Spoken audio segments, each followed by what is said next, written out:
అందరికీ నమస్తే. గరం గరం వార్తలకి స్వాగతం. ఇయాల కూడా మీకోసం చాలా వార్తలు పట్టుకొచ్చినాం. అంతకంటే ముందుగాల హెడ్లైన్స్.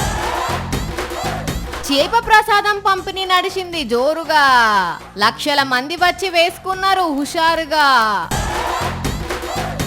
లోకేష్ చెప్పినట్టే చేస్తున్నారు ఆయన ఫ్యాన్స్. విషయం తెలిస్తే చంద్రబాబు అవుతాడు కావచ్చు షాక్. రేవంత్ సార్ చదివిండట బీజేపీ దగ్గర చంద్రబాబు దగ్గర. ఇప్పుడు జాబ్ చేస్తున్నా అంటుండు రాహుల్ దగ్గర. కొత్త పెళ్లి జంటకు ప్రధాని మోడీ సార్ సర్ప్రైజ్. జీవితాంతం మర్చిపోరు ఆలిమొగలు ఈ ప్రైజ్. పండుకున్న పక్క నుంచే పోయింది సింహం. ఆ టైంలో లేస్తే పోయేది పానం. హైదరాబాద్ లా చేప ప్రసాదం పంపిణీ జోరుగా నడిచిందుల్లా. దగ్గర లక్షల మంది వచ్చిండ్రు. చేప ప్రసాదం తీసుకున్నారు. ఇంకో దిక్కు మృగశిర కార్తె కాబట్టి జనాలు చేపల మార్కెట్కు క్యూ కట్టి కిలలు కొంట వేయండ్రు. సరే, ఈ ముచ్చటిటు పక్కన పెడితే మన అంబర్పేట్ పైల్వాన్ హనుమంతన్న నేను కూడా చేప మంది వేసుకుంటా అని అందరికంటే ముందే అక్కడికి చేరుకున్నాడు. మరి కాక మందెట్లు వేసుకున్నాడో ఏందో చూసేద్దాం పాండ్రి. ఓ హనుమంతన్న గట్ల కాదటనే అక్క చెప్తున్నా చూడు. అట్లా నటబెట్టు నోరు. అమ్మాయ మింగిండు పో. ఓ హనుమంతన్న నీ దిక్కు చూసుకుంటా అందరూ ఫోన్ల ఫోటోలు వీడియోలు మర్చిపోయారు. మళ్ళోసారి షేప్ వేసుకోకుండా యాక్టింగ్ చేయవే.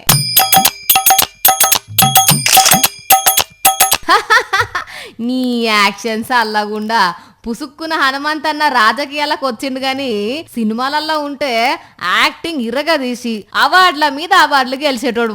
ఇక హనుమంతన్న కథ గిట్లుంటే గీ తమ్ముడు చూడుండ్రుల్లా మింగ్రా తమ్మి కక్కొద్దు. ఓ షట్ కక్కిండు. ఓ కారిచ్చుకుంటున్నాడు కదా. ఇక ఈ తమ్ముని కథ గిట్లుంటే గీ తమ్ముడేమో అరే పిలగాని కండ్లన్నీ ఎర్రగైనాయిపో. ఇక ఇద్దరు తమ్ముల కథ గిట్లుంటే గీ తమ్ముడు చూడుండ్రి. ఓ అన్న చిన్నగా ఈ అక్కకు మాత్రం చేప వేయబోయేసరికి అబ్బర బిడ్డ చేప ఎగిరి పడ్డనే పడ్డది పో. ఇంకో చేపతోని మల్లయ్యక్క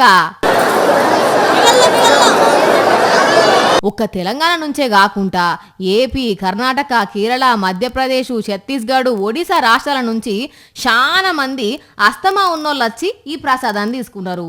అయితే ఈ ప్రసాదం తిన్నాక ఎన్ని రోజులు పత్యం చేయాలనో ఈ పెద్ద ఆయన చెప్తాడు. నుండ్రి 5 రోజులు దీన్ని పత్యం ఉండవలసి చేస్తామండి. దాని తర్వాత ఈ చేప ప్రసాదం తీసుకున్న తర్వాత కార్తీక ప్రసాదం ఇస్తామండి. ఇన్నారు కదా ఇదట ముచ్చట.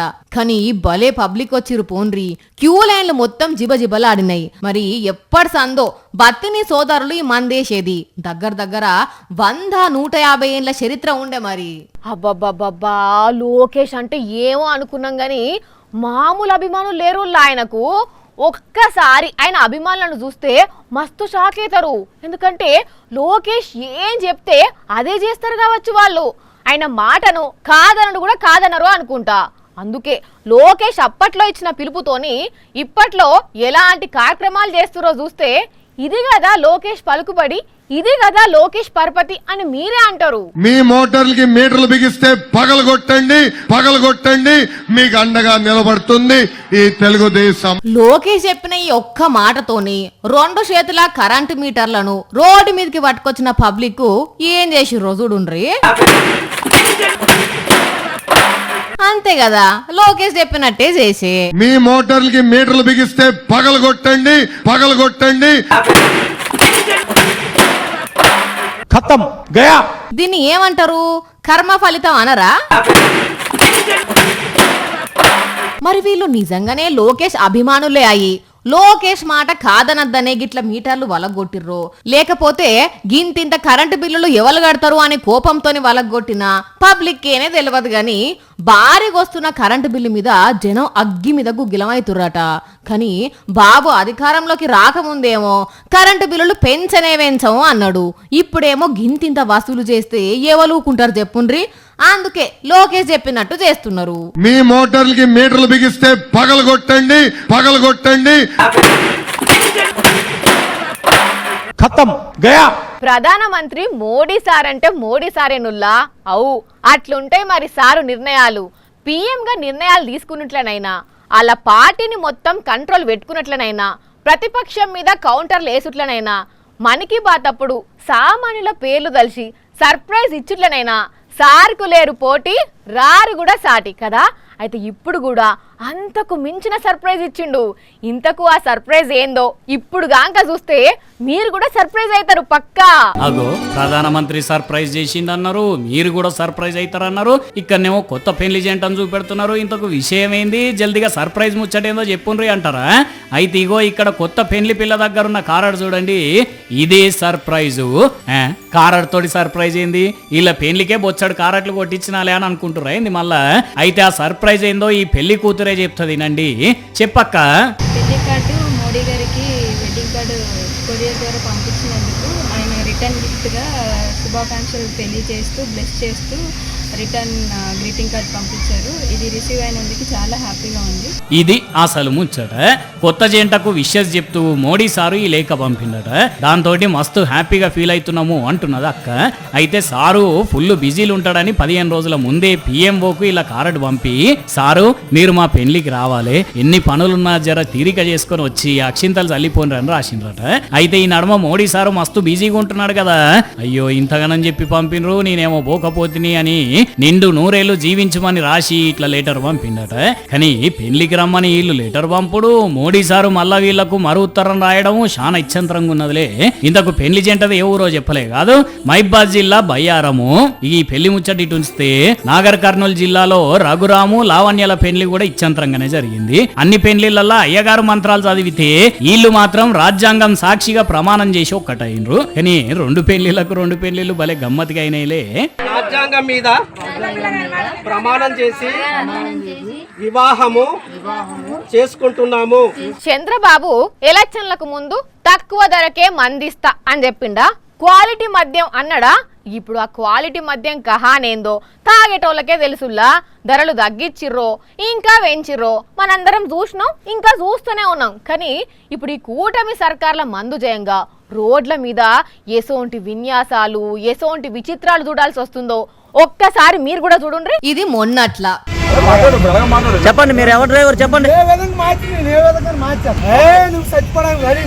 ఇది అంతక ముందు, ఇది ఇయ్యాల. ఇట్లా ఏపీల మందు బాబులు తాగుడే తాగుడు అన్నట్టు 24 గంటలు తాగుతూనే ఉన్నారు. బెల్ట్ షాపులు ఏడబడితే గాన్నే, ఏ టైంలో పడితే ఆ టైంలోనే ఉండుతోని పనిచేసిన పైసలన్నీ తాగేతందుకే పెడుతున్నారు కొందరు మందు బాబులు. ఇక మందు ఎక్కువైన ఓలే ఇంకో ఇట్లా రోడ్ల మీదనే అంటున్నారు, ఆగమాగం గాయ చేస్తున్నారు. మరి క్వాలిటీ మద్యం అని చెప్పి చంద్రబాబు ఎసో వంటి మందు అందిస్తున్నాడో ఇక మీకేదో తెలవాలనుల్లా. అయినా చంద్రబాబు మందుబాబుల సమస్యను తీరుస్తా అని చెప్పింది ఇట్లా ఫుల్లుగా తాగి రోడ్ల మీద పండితందుకేనా ఏంది అనుకుంటున్నారు. ఇట్లా రోడ్ల మీద తాగి పన్న మందుబాబులను చూస్తున్న కొందరు పబ్లిక్. ఇవాళ మంత్రివర్గ విస్తరణ జరిగింది కదా, కొత్త మంత్రులు ప్రమాణ స్వీకారం కూడా చేసిర్రు. అయితే ఆ కొత్త మంత్రులతోని మనసు నిండా మాట్లాడకుండా రేపు మాట్లాడదాం అనుకొని సీఎం రేవంత్ రెడ్డి సారు దత్తాత్రేయ ఆత్మకథ బుక్ రిలీజ్ కు పోయిండు. మరి ఆడ సారు ఏం మాట్లాడిండో ఇందాం పాండ్రుల్లా. ప్రధానమంత్రి గారితో నేను చెప్పా, నేను స్కూల్ మీ దగ్గర చదువుకున్నా, కాలేజ్ ఆయన దగ్గర చదువుకున్నా, ఇప్పుడు ఉద్యోగం రాహుల్ గాంధీ గారి దగ్గర చేస్తున్నా. ఇన్న రానులా సారు బీజేపీలో స్కూల్ చదువు చదివిండట, చంద్రబాబు దగ్గర కాలేజీ చదువు చదివిండట, ఇప్పుడు రాహుల్ గాంధీ దగ్గర జాబ్ చేస్తున్నాడట. గమ్మది చెప్పిండులే. చదువులంటే చదువుకున్న చదువులు అనుకునేరు, రాజకీయ చదువులు అన్నట్టు. అందుకే నాకు అందరితోని సోపతున్నది, కాకపోతే రాజకీయ ప్రయాణం వేరు కావచ్చు అని పట్టిండు. ఆ రాష్ట్ర అధ్యక్షులు అందరితో నాకు సన్నిహిత సంబంధాలు ఉండేవి. ఇప్పుడు సరే రాజకీయంగా భిన్న ప్రయాణం. ఇక దత్తాత్రేయ గురించి మాట్లాడుకుంటా, అజాత శత్రు అనే పదాన్ని మనం పుస్తకాలలోనే చదువుకుంటాం, కానీ బండారు దత్తాత్రేయ గారిని చూసినప్పుడు ఆ పదము 100% వారికి సరిపోతుంది. రేవంత్ సార్ చెప్పిన దాన్ని బట్టి చూస్తే అన్ని పార్టీల లీడర్లతోని సార్కు మంచి సోపతులే ఉండుంటాయి కదా మళ్ళీ. కాకపోతే సారో పార్టీలు ఉండే సీఎం అయ్యే మళ్ళా ఎవరిని పడతాలనే కలిసి మాట్లాడలేరు కదా, కాకుంటే లోపలనైతే ఉంటది అని చెప్తున్నాడు రేవంత్ సారు. ఈ రోజుల్లా మంచి గోరడం మనోళ్ళు గినోళ్ళు అన్నది ఏం లేదుల్లా. నాకేం వస్తుంది, అయితేంది అన్నట్టే చూస్తున్నారు. ఇంకా కొందరైతే మంది సొమ్ములు తినమరిగి మందిని ముంచాలని చూస్తున్నారు. సందు దొరికితే ఏదో ఒక కారణం చెప్పి పైసలు భూములు లాగేయాలని పక్కా స్కెచ్లు గీస్తున్నారు కదా. అయితే అందరు అట్లా ఉంటారు అనుకుంటే తప్పుల్లా, ఎందుకంటే ఇగో ఈసోంటి మంచోళ్ళు కూడా ఉంటారు. బస్సులో పోగొట్టుకున్న బంగారము, డబ్బులు, ల్యాప్టాప్ను ఫోన్ చేసి పిలిపించి మరి వాళ్ళకే అప్పచెప్పిండ్రు జోగులాంబ గద్వాల్ జిల్లాలోని ఇగో ఈ కండక్టరు డ్రైవరు. అట్లా నీకు ఇన్నన్ని పైసలు కావు, బంగారం కూడా తక్కువ కాదు. ఈయన తక్కువ 40,000 రూపాయల క్యాషు, 25 తులాల బంగారము. అంటే బంగారం విలువనే 25 లక్షలు కండ్ల ముంగట కనబడుతున్నది. అయినా కూడా వీళ్ళు మంది సొమ్ము మనకెందుకు అని వాళ్ళకి ఇద్దామని పిలిపించి మరి చేతిలో పెట్టిండ్రు. చెప్పవే అన్న, బస్సు ఏడికెంచి ఏడికి పోతుండే జరిగింది ఇది? కర్నూలు నుండి బస్సు బయలుదేరితే వాళ్ళు ప్రయాణికులు అలంపూర్ చౌరస్తాలో ఎక్కి గద్వాల్లో ప్రయాణించడానికి ఇద్దరు ప్రయాణికులు ఎక్కడం, వాళ్ళ పిల్లలు ఎక్కడం జరిగింది. కర్నూలులో ఎక్కి అలంపూర్కి వస్తే దిగేటప్పుడు అట్లనే మర్చిపోయినరట. అయితే ఇలా డ్యూటీ అయిపోయినాక డిపోలో బస్సు పెడదామని చూస్తుంటే సంచులు కనబడేసరికి అడ్రస్ ఎతికి ఫోన్ కొట్టి అప్పగిచ్చిండ్రు. కానీ చూడండి ఎంత మంచోళ్ళో ఈ డ్రైవర్ సాబు, కండక్టర్ సాబు. అందుకే ఇలా ఆఫీసర్లు అభినందించిండ్రట కూడా. ఆ పోగొట్టుకున్న వాళ్ళ అదృష్టం కూడా మామూలుగా లేదు పోన్రి. మరి కాదా ఈ రోజుల్లో పోయిన బంగారం అయినా పోయిన పైసలైనా మళ్ళీ చేతులకు వచ్చుడు ఎంత కష్టము.